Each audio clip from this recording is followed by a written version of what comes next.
this is just a random name, but what was your relationship with Tupac? It was something about a fight at one point, right? Okay, I'm a Tupac fan first and foremost. Let me make sure. Hold on, y'all. That shit So, was you both. gotta be. Love Tupac. Got it. But my introduction to Tupac was 1991. He did a song with a rapper from Oakland named The Governor, The Gov. Mm-hmm. Shout out to The Gov. And he did a song, and on that song was another rapper from Oakland, East Oakland, Richie Rich. Shout out to Richie Rich. Richie Rich. But at this time in 91, Richie Rich, grandma or family member lived in Fillmore on Central Street, and when he come to his family house, some of my people from Fillmore chased him while he was in his Cougar. A Cougar, candy paint, gold ones. You know, of course, in any neighborhood, you see a car like that. So some of the guys, that's what they do. They tried to get him. Well, he put it in the song that he rapped on with Tupac and Gov. The situation happened in 90, so I was locked up in 90. I got out in 91. The Gov put that EP out called The Governor's Taxing, featuring Tupac and Richie Rich, and he had some other songs. That came out in 91. They got a club on Broadway that was popular for concerts. And at this time, they booked Richie Rich, The Governor, and Tupac to come and perform. Hey, y'all, I've been gone for 2 minutes. Is he capping away? Because you know how it go. When people die, all these stories come out. Now he talking about he beat up Tupac. We finna see, is he capping away? I'm finna call him out if he is. Well, I don't know. I'm just trying to see, though. At this performance, They old. I don't know we what happened. came to the performance to get Richie Rich. Because he said, I got some broke-ass Fillmore niggas trying to jack me for my gold tones on this song with Tupac and Gov. It wasn't like it was personal. It was more or less like, man, this nigga dissed us on this hot-ass song with Tupac. Man, and they got a show up the street from Fillmore tonight. Right. So we go to the show. We let them get into it. We was waiting for that song to come on. As soon as that song come on, niggas rushed the stage. While we rushing the stage, Tupac grabbed the mic stand and he swinging that thing. Good. Everybody swing. Everybody fighting. None of them was punks. But it was more of us than them. So we overpowered them. Tupac, he took some blows. He got his jury took. My people got the jury. You know, and it wasn't really personal. You know what I mean? He fought back hard. Was Tupac just a regular guy to you at this time? Hell nah, this is Tupac the rapper, the movie star. I thought you were talking about like 1991. 91, he was still a star. Really? In 91? Okay. 91, yeah, Tupac was big to us. Now, he wasn't the mega star. Right, okay. But he was still a star. He had some music out. Okay. Sorry to my hip-hop historians. Fucking the time Nah, I love it's it. all good. It's all good. So, Well, I think they're kind of old. so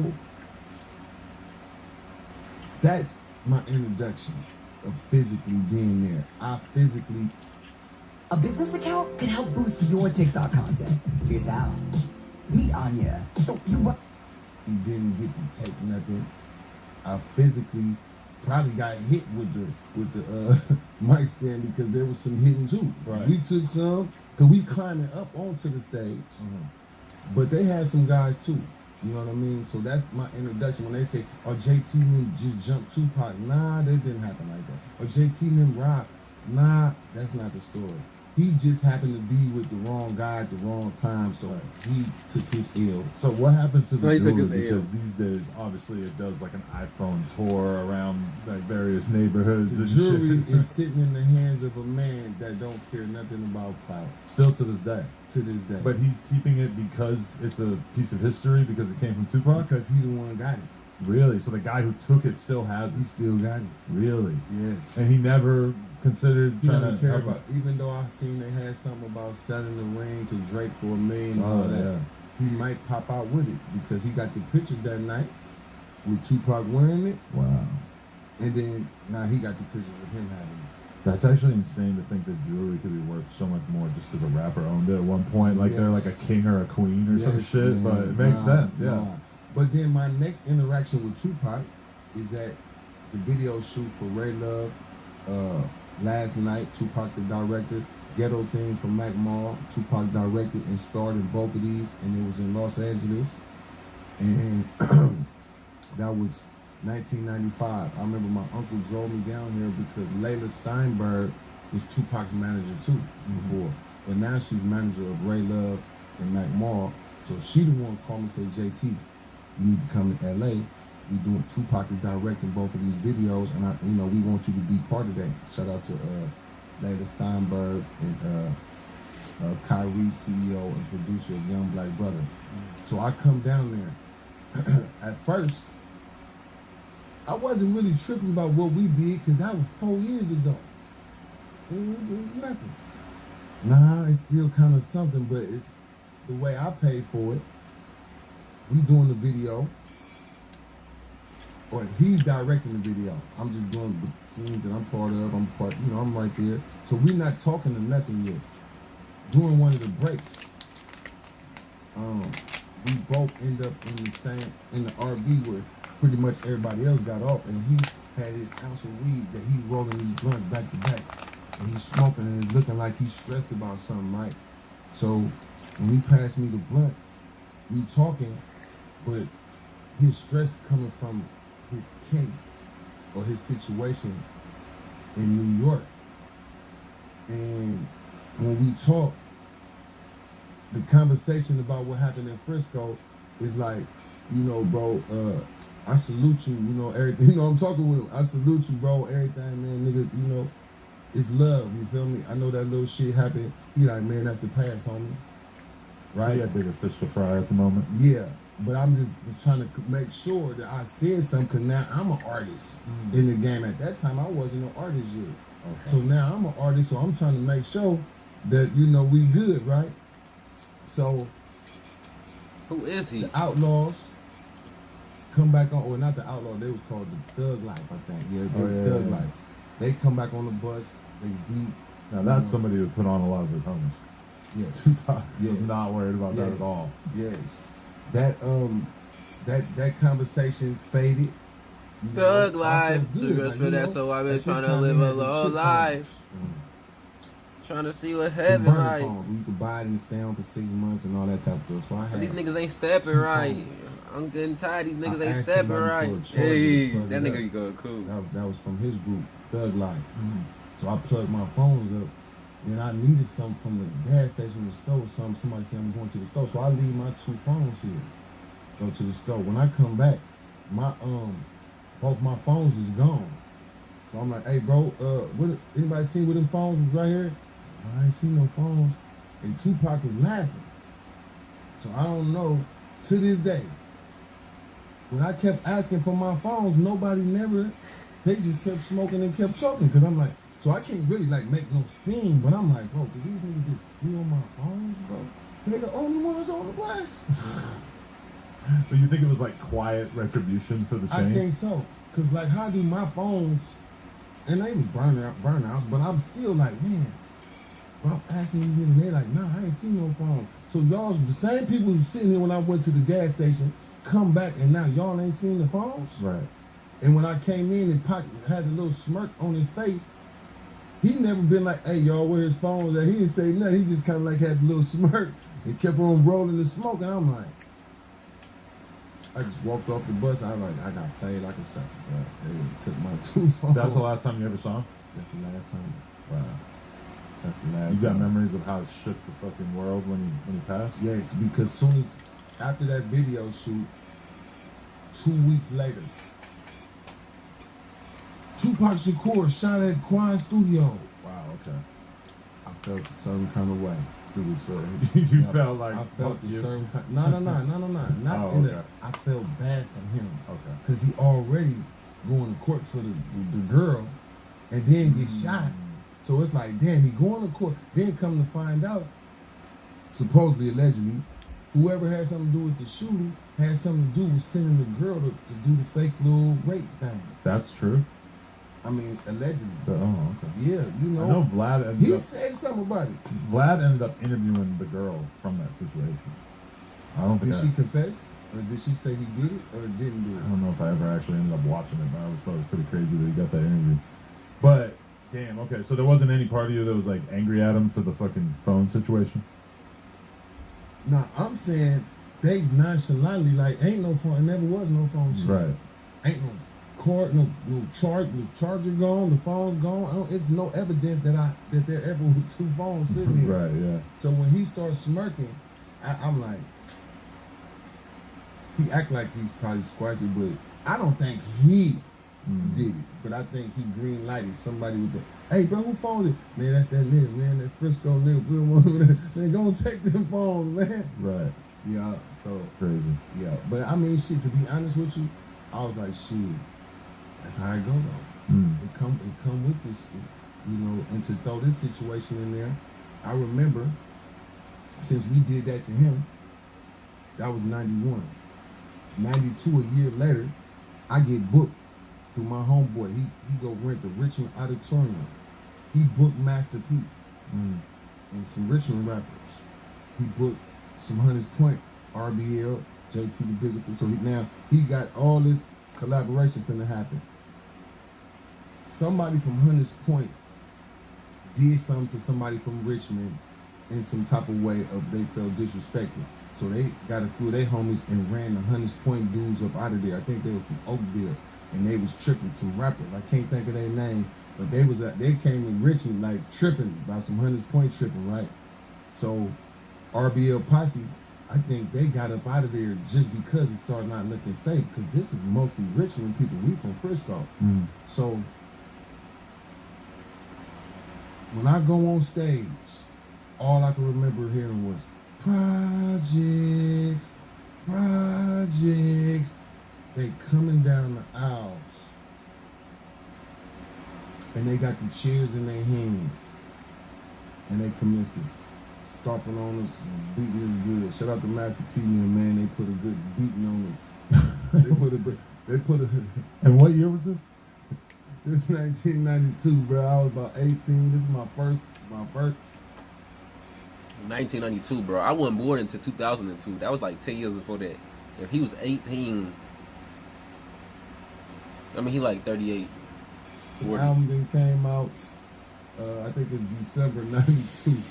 And I just remember, bro, we barely made it up out of there. Two of my homeboys ended up going to the hospital. Nobody died.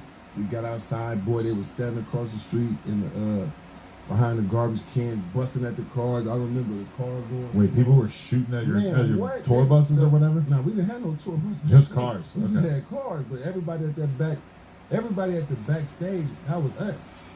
So they just waited for us to come out. Whoever didn't get beat on the inside, we had to duck the bullets on the outside to try to get it. Man, listen, it was pure chaos. But we just had we jumped Tupac and them. Then we jumped Mac Dre and them. The Mac Dre situation, it wasn't like that's what we were trying to do. It was just in field mode when everybody come in our neighborhood, we want to be the niggas in the club or the party at the time. So that was one of the names I was going to bring up next, was Mac Dre. Like, when did you first meet him? What was the origin of your... My first introduction to Mac Dre, we was jumping them niggas and they was getting up out of there. And so where did it take place? San Francisco, downtown on Folsom Street. And a guy named Jay Diggs. Let me tell y'all about that. Let me say this. You're currently having some issues with, yeah. Yeah, Jay Diggs act like he was there that night. Okay. He's telling the story about Mac Dre and them and Coop and all these dudes at some concert. Jay Diggs, you're lying, boy. At this situation, it was a party only. It was on Folsom Street, not Broadway. He wasn't there, but it was somebody there. That when we started getting on Mac Dre and them, and let me tell you how it started. It was really because Mac Dre and them was fresh up in there. They had them curls and they had them jean suits on, you know, the old school jean coat with the jean. So it was really that they were fresh. And then my partner got into it with one of his partners, and his partner hit my man in the head with a bottle and ran out the club.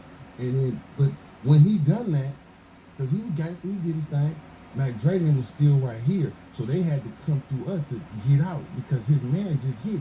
So we only attacked them because of what his man did. But when we chased Mac Dre out of there, Jay Diggs was not there. Somebody else We chase him down the street where it's a dead end. They're in a minivan. But whoever that dude was who hit with the bottle, he already had the car started up. So by the time we chasing Mac Dre and them down to the bottom of it, he's spinning the car around and whipped out that tech, boy. Shout out to Mac Dre, RP Mac Dre. Shout out to the Crest Eye. Man, we seen that tech come out. Thank God he didn't shoot, because we was close enough. He like, nigga, back up. Man, we start scattering because we figured they gonna shoot. And this was Mac Dre's friend. Mac Dre's friend. Right. But Mac Dre is in the van though. Right. So that situation, I just always saluted him. You know, that was my introduction. Right. My next time, and first time meeting him personally and physically, when he got out of prison. I love how you like have all these fights with people and then you end up meeting them on like some cool shit after. Because you know when you young and like 18, 19, 20, like this, Yeah. you kind of still, you know, that's kind of okay. Like in my older years now, I wouldn't never want to do no stupid shit like that. But when you young trying to make a name, you know, for the wrong reasons. It's different now too with the internet, where it's like if you get beat up by somebody, you're on his Instagram, you're figuring out exactly who he is and like plotting your revenge. It's not like back then. It was like you're just a dude. Like few people that are even gonna know your name, right? But this what I seen. He just threw hella shade. He funny as hell. I said, man, being from Fillmore is popular, but we popular for the bad stuff, right? And that's where I think my shift of changing. Like, I don't want to be known as like I'm trying to be the bad guy, and because my niggas with this bad guy shit, that's gonna have an impact on my career. I got to fall back from this shit, and I think we need to be known for networking, and I think that's what made me want to network with so many other places. Because back then we used to only be like, nigga, Fillmore only, fuck everybody else, nigga, it's all about us. Like how a lot of dudes in there. Man, fuck the other side, nigga. We the best thing going. Right. Yeah, that's cool, but you finna have drama, nigga, and it's gonna be blood shit like how it is today. But back then, you could jump somebody and there ain't gonna be no drive-by. Or you could get jumped. Like I say, we did that to Mac Dre and Tupac. In both situations, it wasn't even their fault. It was somebody that was with them. Fault. It wasn't that they did something to provoke us. It's the nigga that's with you. So, but you said you met him again after he got out of jail? When he got out of jail, we met.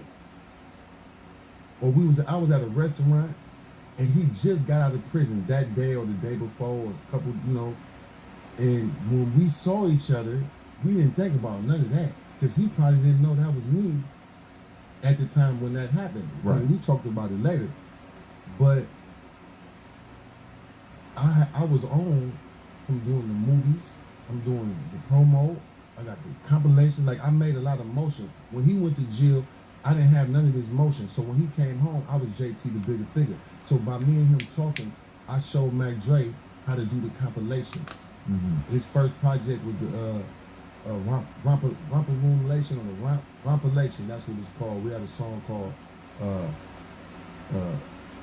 Gangsta Gumbo or Ghetto Gumbo, something like that. That's the first track on the project that was created, and I was giving him the blueprint. And Mac Dre took that knowledge, mixed with what he already knew, and just went crazy with it from there. So shout out to Mac Dre, RP, God bless his family.